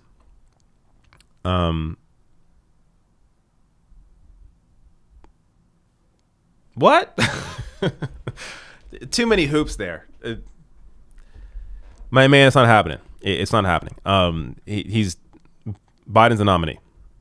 There's no miracle that Bernie's going to get more delegates now that he dropped out. I know he's still on the ticket. He's still in the races. You still vote for him in the primaries. But it's not happening. I can't even... That's a question I can't even really realistically answer. The Beckmanator says, how have you been occupying your time during the quarantine? I've been writing, painting, and playing Animal Crossing. I've been working my ass off. It's mostly what I've been doing, which is why I may seem a little exhausted today. That's mostly what I'm doing, is working, consuming information. I've also been taking a university class, so I've been doing that, working on, just finished a take-home exam. But when I have time, Animal Crossing is definitely something that I've been playing. Also began playing the Resident Evil 2 remake. I said I would not play it because survival horror games freak me out. They do. But I played the demo. I know the game's like a year old now, I think. But I played the demo, and I was able to get through it without freaking out. So I got the remake. It's really fun. And I never played the original. I mean, I played a little bit of the original, but I was too young to really get through it. So video games, definitely. Also, I've been watching The Sopranos. Been doing that too. So that helps me unwind a little bit. But apart from that, mostly just working and consuming information. Tender Lungs says Bernie's betrayal was not criticizing Biden virtually at all. Then he threw his advocates under the bus when they did. He didn't get us anything. 100. That's not a betrayal. That's just dumb strategy. Like, I don't think it's a betrayal to say he definitely criticized Biden. Don't act like he didn't. He did. He didn't do it enough. Obviously, he didn't do it hard enough. He wasn't as angry as he should have been when doing it. He wasn't as forceful. If you go back and watch clips from 2016, Bernie was a lot more critical of Hillary Clinton, even though still back in 2016 he wasn't vicious. He was still more critical of Hillary in 2016 than he has been of Biden this time. I think part of the issue, honestly, is that he knows Biden a lot better. They're actual friends. They know each other. They've worked together. That has an impact, unfortunately. Personal relationships have an impact. This is why most of Congress is not fighting for you, because they all end up eventually at some point giving in to the people around them. Now, amazingly, Bernie hasn't, at least in terms of his votes, in terms of what he's fought for, he hasn't. He's actually fought for people.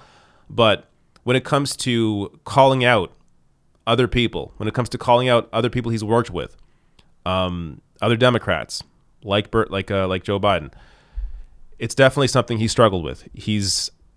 Bernie's too nice for his own good is ultimately the issue, and that it hurt him in this campaign. I don't think it's the only reason he lost here. I mean, honestly, the obvious biggest reason is the media, but he could never control that. We always knew that was going to be an issue, so you can't really excuse the media for the result of your campaign.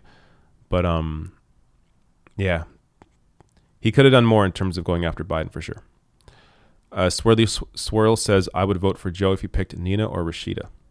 There you go. Lizzie sends a super chat. Thank you. Hilltop Ironworks says, if you're looking for a congressional candidate to interview, two here in Maryland, Jill Carter, Elijah Cummings, open seat, and Michaela Wilkes, primarying Steny Hoyer. All right. Yeah, I got to do more of those. I've only done two, I think. One from Florida and one California, which was jank. All right. All right, we're getting near the end here.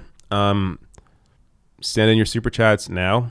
I will also try to get to some random chats, as I said earlier, before I get out of here.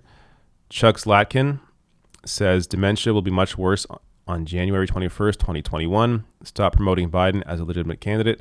Would you let him drive you home? No, then stop promoting his candidacy. That doesn't make any... I also wouldn't let Donald Trump drive me home. Like, this is the problem. Two horrible candidates. It's not... For me, it's not about the candidate. It's about who is in control of the country in terms of, like, at the very least, you acknowledge there is a difference in terms of one party being overtly racist, and that having a real impact on people's lives in their daily lives, and one not. I mean, yes, both are horrible. Yes, both. Deportations, horrible under both. But there's definitely a difference in terms of how ICE, for example, would be used compared to how Trump is using them right now. There is a difference here. That said, I would never shame anybody. If you can't vote for Biden, don't vote for him. Like, I'm not arguing with that.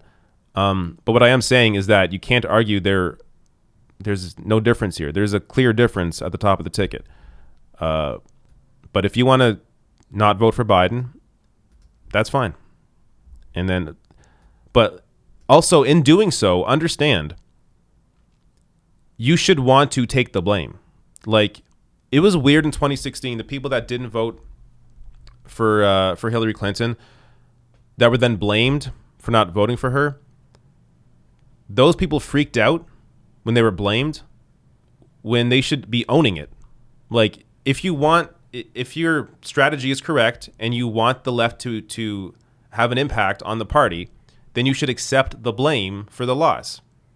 Like, I'm not saying this to shame anybody. I'm saying strategically, this is actually exactly what Kyle Kalinski's doing on Twitter. He said, look, I'm not going to vote for Joe Biden. And yes, you can blame me when he loses. That's what you should all be doing. Like, if you're not going to vote for Joe Biden, that's what you should be doing. Because understand that you're not going to have any power at all unless people assume people at large think they have to actually appeal to you. So at the same time, though, they blamed the left anyways. I said this earlier. They blamed the left anyways, even when it wasn't their fault that Hillary lost. And they still didn't appeal to the left. So the real issue here is getting voters at large to believe it. Even if the media doesn't want to acknowledge that they have to move left to win people over, if people suddenly see both Hillary and Biden go down, and then the left is owning the fact that they didn't vote for Joe Biden, that may wake some people up into thinking, okay, maybe we actually got to support these policies and support a candidate that will actually fight for us. Or the more likely scenario is that the Democratic Party, because they don't care about losing, they're not going to change. So even if the public at large, I mean, we see right now, a majority of Democratic voters support Medicare for all. The Democratic Party isn't supporting it. It's not because they don't see how popular it is. They're not supporting it because of where they get money from. They're not supporting it because they have interests tied into the health industry. So this is why I said earlier, they don't. The big fight for them was beating Bernie Sanders, because it means they still have control of the party. They still have the consultants, the leadership, the corporations are still in control of the party. If Bernie won the nomination, they're out. So that's what they feared most. So if Joe Biden loses in November, guess who still has control of the party? The same consultants, the same corporations, the same leadership. So the Democratic Party doesn't care about losing. This is why changing leadership is the most important thing. Getting Nancy Pelosi out of there, getting Chuck Schumer out of there. My throat is going. Changing leadership is the most important thing. I mean, I'm not sure how else to put it. That's what you got to do. Deborah Meyer says, as a Canadian living in Texas, I can tell you that people down here truly do not understand Medicare for all. I hear your frustration. They think government mismanaging veterans and will do the same with public health. You want to see mismanagement? Take a look at how much friggin' money healthcare executives make. That's mismanagement. Like, it is one of the biggest lies that Americans have fallen into is that government can't be trusted. Oh, really? Government can't be trusted, but massive corporations making money off sick people, they can be trusted? It's all, unfortunately, they've been brainwashed by the propaganda, by conservative propaganda, by these talking points, where there's been, I mean, understand there has been a 50-year investment into, or a 50-year investment from conservatives, from wealthy interest, into ensuring that people are misinformed when it comes to how to help themselves or when it comes to what government should be doing for them. I mean, we're talking back in the 70s, they really began this project of misinforming people. And now you're seeing the fruits of their labor. Like, this is why there has to be an investment now into doing the opposite, into actually informing people and having local races where you have these true fighters for working class people. Because I don't think you can just win the presidency and everything changes. There has to be an actual investment on the ground in local politics to actually change things. It has to be nationwide. If it just comes from the top, there's always going to be someone else at the top that has more money than you do, because we're the left. We don't have money. I mean, that's a big part of the issue is we don't have money. So it takes a real mind shift in terms of how you're thinking about these issues and how you think about life in general and the role that government plays. Play and Repeat says, what you said about lack of viability for a third party in the States, don't we strengthen additional parties when more people vote for them? No, like, this is also the issue. Just because, say more people voted for the Green Party, I don't know, this time in 2020, say they get like 4% of people. That doesn't mean they're not going to have that 4% plus more next time. No, it can revert back down. Like, if you take a look at the Green Party in Canada, it's been very similar in terms of there's one seat that they've held for a while. They have 3 now, but they lost seats. They've gained seats. Like, they're basically, the Green Party hasn't gone past 3 seats. It's been like 30 years now. So it's not, and this is with the party in Canada that actually has representation. Like, there's actually a voice. There's actually an MP, or I should say there's more now, but for a while there was a single MP in Parliament that brought interest, brought eyeballs to the party, and still they have 3 seats. And Elizabeth May, the leader of the Green Party, she's been in debates, like national debates. People have seen her. Still, 3 seats. Like, it takes a real shift. It takes a real investment. It's not that easy to just move it around. And again, I'm talking about a parliamentary system with visible third parties. In the US, good friggin' luck. You don't get in debates, you don't get anything. It's almost impossible. So taking over leadership right now and focusing on activism, I think, is also an important piece of this. There's no easy answers here, unfortunately.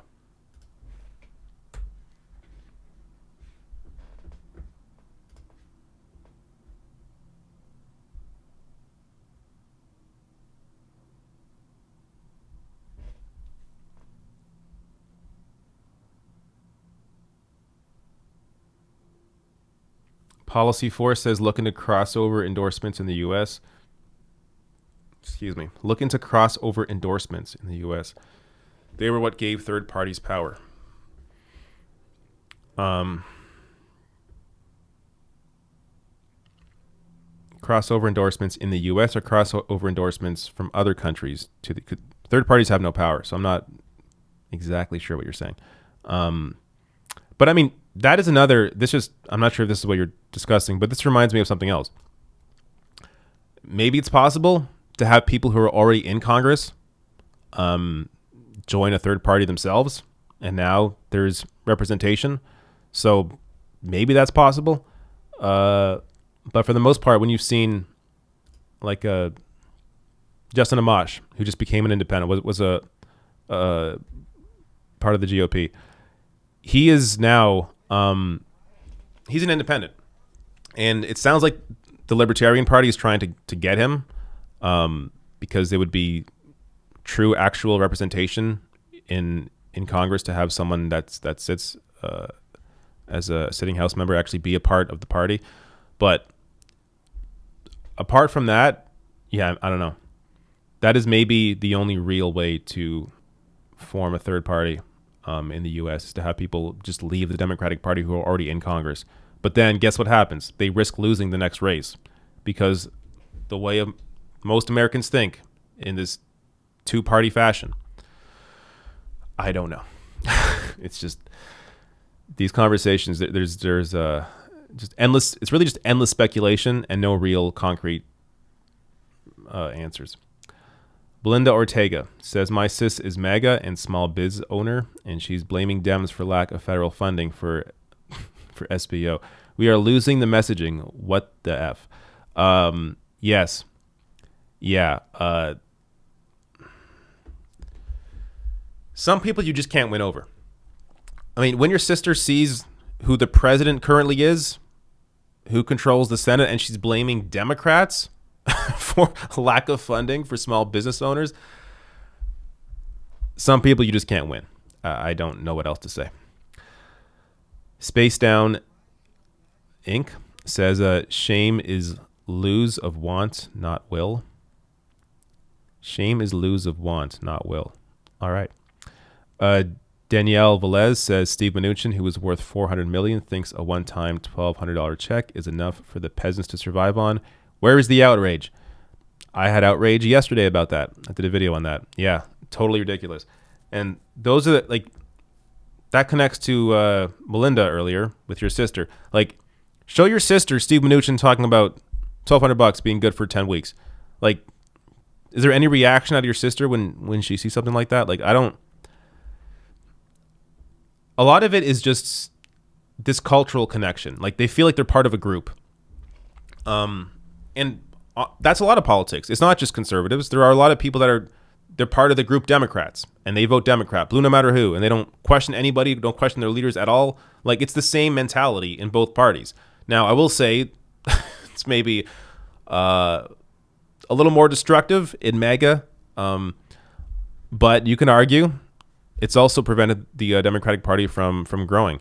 But when you actually poll voters on what they support in terms of policy, voters want a Medicare for all system. Voters understand that money controls politics. There are a number of issues where voters are actually on the correct side of those issues on, but they don't actually have any true representation fighting for those policies. So it's possible to win people on the issues, but once you attach those labels, Democrat or Republican, a lot of people then disengage their critical thinking skills and just attach to the name and fall back into groups. This name again. Sorry, I don't know what your name is. It's all weird letters. Sorry. Is economic asylum a thing? USA to Canada, grim future. Is economic asylum a thing? I don't think it is. Sorry. Yeah, Canada will not accept refugees from the U.S. I do know that. So I am sorry about that. More support. I got to say, I appreciate all the support. It's making me feel a little happier today than I would otherwise. Banana Fish with a big donation. Whoa. Says, thanks for keeping me informed and sane. I keep you sane? Y'all keep me insane. I feel like I'm the one going crazy. But thank you. Says, as a volunteer in both campaigns, I probably, sorry, with the short forms, it screws me up. I probably with what Bernie didn't do. Oh, problems. You have problems with what Bernie did and didn't do, but I have problems too with supporters who didn't commit even 4 hours to get out the vote for us. I hope more will actively work to advance progressive policies in the future. Yeah, I agree with you in terms of I hope more people are going to work to advance progressive policies. I don't know if the issue is supporters. Like, Bernie was breaking records in terms of how many people were making calls and knocking on doors. Like, when it came to volunteers, they had an army of people. Ultimately, though, the real issue is Biden has massive name recognition. Biden was winning states that he didn't campaign in at all. States that they didn't spend any money in, Biden was winning. Like, when that's happening, it is tough to be able to defeat that. At that point, it's clear Biden was winning based on his name, based on being Barack Obama's VP, so nostalgia playing a huge part, and also based on cable news. Media saying, oh, you got to go with a moderate to win, even though Hillary lost in 2016. But then, cable news recycles the same arguments, and people don't learn anything. So, unfortunately, I think that was the bigger issue. But it's hard to really pinpoint, I guess, one thing. Prog Rocker says choice is fascist versus oligarch system. Well, yes. Also fascist oligarch. But yeah, there's no good choice. John Crow says you got to implement a ranked choice voting system to really get past two parties. There's a CGP Grey video breaking down how a first past the post system like the US has will always end in two parties. Yeah. That's I think that's correct. But here's the problem. How do you implement a ranked choice voting system? You have to do it with the existing parties, don't you? Unless there's an amendment, but that could take years. But maybe it's worth something. Maybe it's possible to get it through in an amendment, but I don't know. But this is always the issue. If you want to change the system to represent more than two parties, well, the two parties that control the system have to do it. Therein lies the issue. Marcus XC94 says, what's a winning progressive econ agenda? In my opinion, a progressive economic agenda is Bernie's agenda, Bernie's progressive economic agenda. That's a winning agenda. The issue is the issue wasn't his platform. The issue was him not fighting against Biden enough, him not being vicious enough or vicious at all. That was definitely an issue. Also, the issue, as I just was talking about, was Joe Biden having deep-rooted image in the Democratic Party, and many voters voting for him just based on nostalgia. Prog Rocker says, at Banana Fish and my all-time donated and no get out the vote. I don't know what that means, but thank you. All right, winding down here.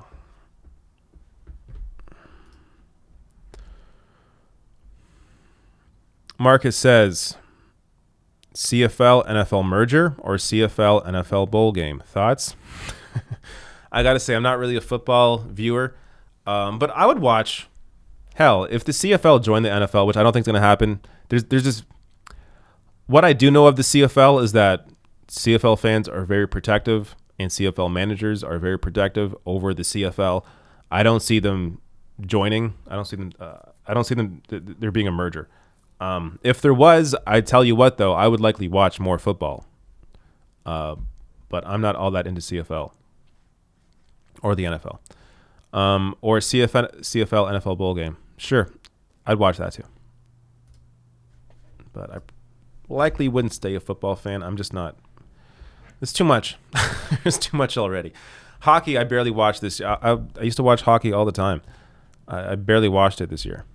And to be honest, I haven't watched it really closely for a while. Mateus Sen says, yeah, I kind of agree on the Larry David thing. Like, sometimes I wonder, is he just playing as an older version of himself? But I'm just a big fan of Curb. Oh, I love Curb, too. I think Larry David's great in terms of an entertainer, in terms of a comedian. But, yeah, I think there are better actors as Bernie. Nick Baker says, do you remember when Trudeau ran on electoral reform? I do. Yeah. This is, in case you don't know what I'm talking about, if you're American. Justin Trudeau in 2015 ran on electoral reform, changing the first past the post system to a system that would actually represent other parties.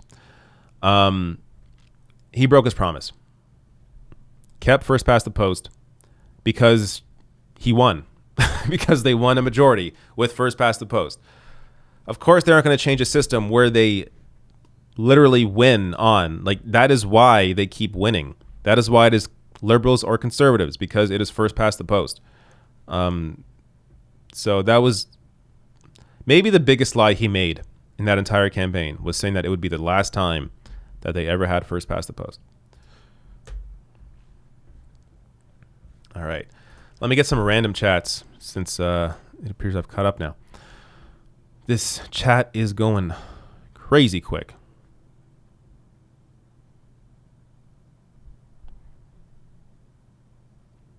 I like this one. Wise Fidelista says, you can't say that you're serious about politics, but put all your principles and critical thinking aside to vote for Biden. Just GTFO of politics and out of our way. Eat the rich. This is very... you think about politics, you think about voting differently than I do. Voting... Okay, let me make it clear. If you are in New York or California, who cares? Vote for whoever the hell you want. And even still, look, again, I'm not shaming anybody. Vote for whoever the hell you want.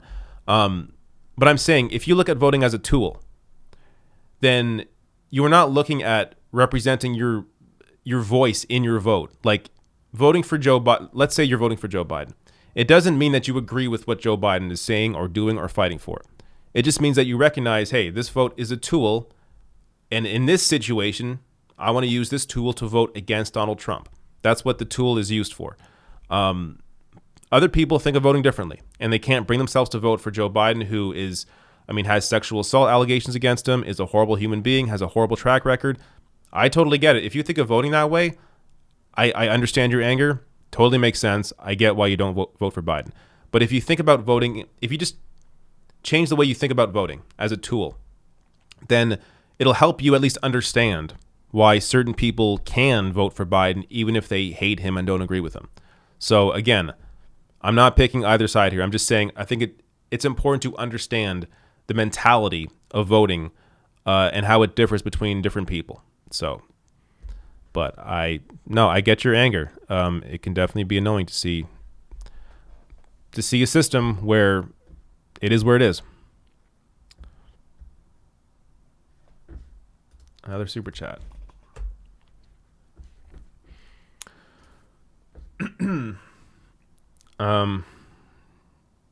Here I am. Marcus XC94 says best Canadian city to visit. Best food spots. Well, here's the thing. I haven't been to every Canadian city, so I don't know. I'll tell you what. I have never been to Vancouver, or I should even say BC. I would love to go to BC. I'm sure I would love it there. I like the West Coast. I like mountains. I like the ocean. So I would likely say visit somewhere in British Columbia. But if you're going to come to my neck of the woods, Toronto has some great food spots. Best food spots, I don't know. Hogtown vegan. So I'm pescatarian now.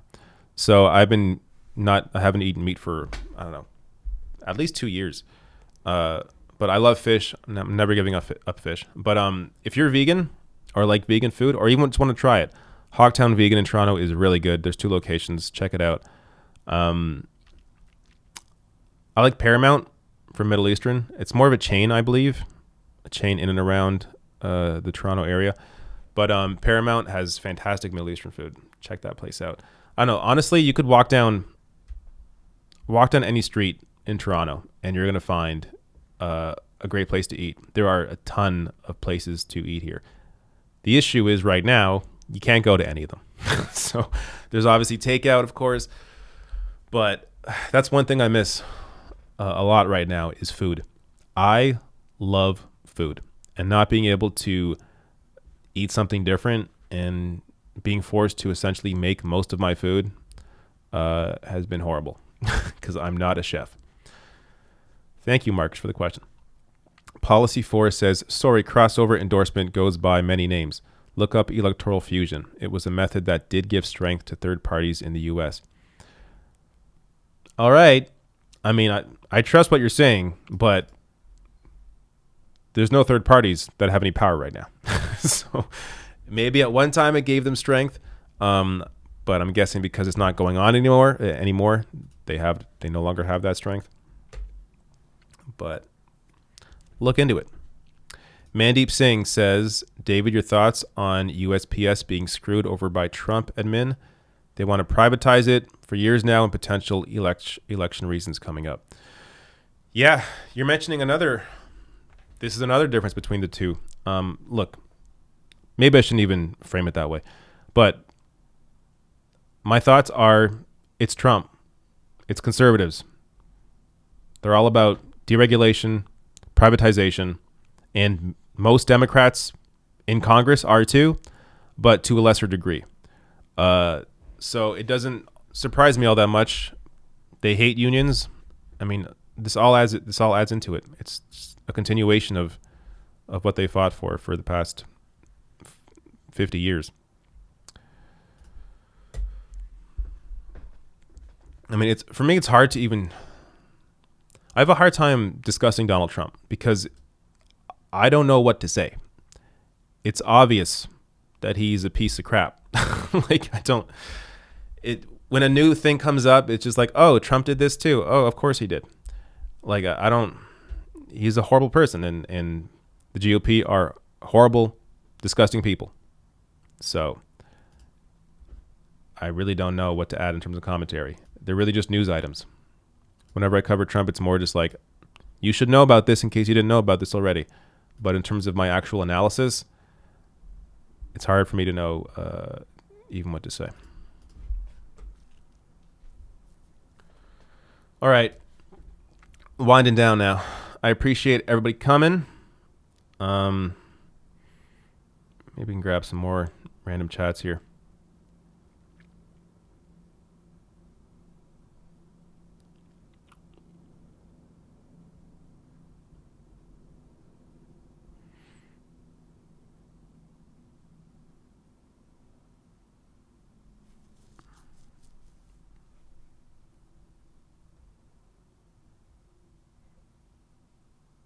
I'm looking for a chat. All right, I don't know. Poutine with mushroom gravy is the way to go. There you go. Nick Baker. Oh, yeah. Smokes Poutineery. I haven't been there in a while. It is called that, right? That just sounds weird. Yeah, Smokes Poutineery. Great poutine in Toronto. Actually, I think a number of spots do great poutine here, not just Smokes. But that's another place to eat. All right. I don't think I got anything else here to read. I'm looking for some good chats, but I'm not finding much here.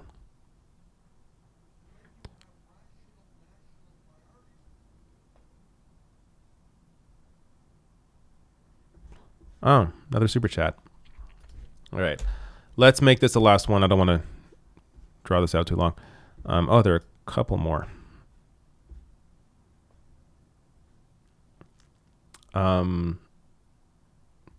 Abdul Mohsen Al Hashem says, hi, will you gloat Dems if they lose to Trump? Will I gloat Dems? Let's just say, look, if Biden loses, it's not going to be a surprise. I'm saying right now it's a toss-up because I think it is. But all this can change. Like, we're still really early. I mean, it's April right now. So who knows what changes in the coming months. But right now it's looking like a total toss-up. It could be Biden or Trump, and that's largely because there is a strong anti-Trump contingent. Because in any other scenario, like if it wasn't Donald Trump, say it was Marco Rubio as the president right now, you wouldn't have Joe Biden as the nominee. Joe Biden wouldn't have even run, I don't think, if it was Marco Rubio. But because it's Trump, what essentially is happening right now is many people are voting for a return to normalcy. So they're just completely ignoring the policies, the platform. Like this, unfortunately, the idea that Trump would make people in the country more left-wing hasn't really been made true. I mean, look at what's happened. People ended up settling for Joe Biden. Now, yes, is there a contingent, especially of young people, that are a lot more vocal about pushing the country forward in a more progressive fashion, more left-wing fashion, fighting for workers, fighting for unions, fighting for healthcare? Yes, that exists with young people. But by and large, when we're talking about reliable voters over 45, what happened? They became more conservative, apparently. They went back to Joe Biden. So this idea of having Trump and that just him alone as president would radicalize more people, it's maybe true for younger people just getting into politics right now, but it's not true for the older crowd, the reliable voters. So I don't know. I don't think anybody should, I mean, in terms of gloating, either way, people lose, right? Like whether Biden or Trump wins, people are going to lose. People at large lose. But I don't know. The red receiver says, hi. Hello. How are you? Okay, one last refresh, and then I'll get out of here. One more super chat. DMM says, CNN is finally covering Biden's accusation. What do you think will come of it? potentially depressed support for Biden. But honestly, this is what they're doing. So clearly, the media waited until Bernie was out of the race before covering this allegation. Bernie's out. Now they're covering it. It's safe for them to cover it because it means Bernie can't come in and win. But the reason it's smart of them for what they want, for them to cover this now, is that it gets it out of the way. So if they deal with this now, then by November, well, the sexual assault allegation no longer is this huge piece of news that, if Trump brings it up, it's not going to be earth-shattering because it'll have already been covered by the mainstream media in April. So that's ultimately what's happening right now. It may dip Biden support right now in the coming weeks, but long term, I don't think it's going to have much of an impact because Trump has many more accusations against him, and it's sad that that's the comparison, but that's what it is. People are going to say, well, sure, Biden, Biden sexually assaulted somebody, but you know what? Trump sexually assaulted more people. So there you go.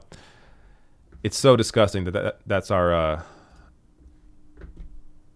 the debate. It's really gross. I don't even know what else to say. It's disgusting. Okay. I think I'm good. I super appreciate all the support. Viewers, super chats, the chat in general. Really, this is a tough time. It's tough for you. It's tough for me. I'm feeling a little depressed, quite honestly, this week. But if we all work together, have these discussions, talk politics, at the very least, even if we fight and disagree, there is some sense of community in this, some sense of shared interest in this topic, in these news items. So that's something. Thank you all again for coming, and see you next week. Later.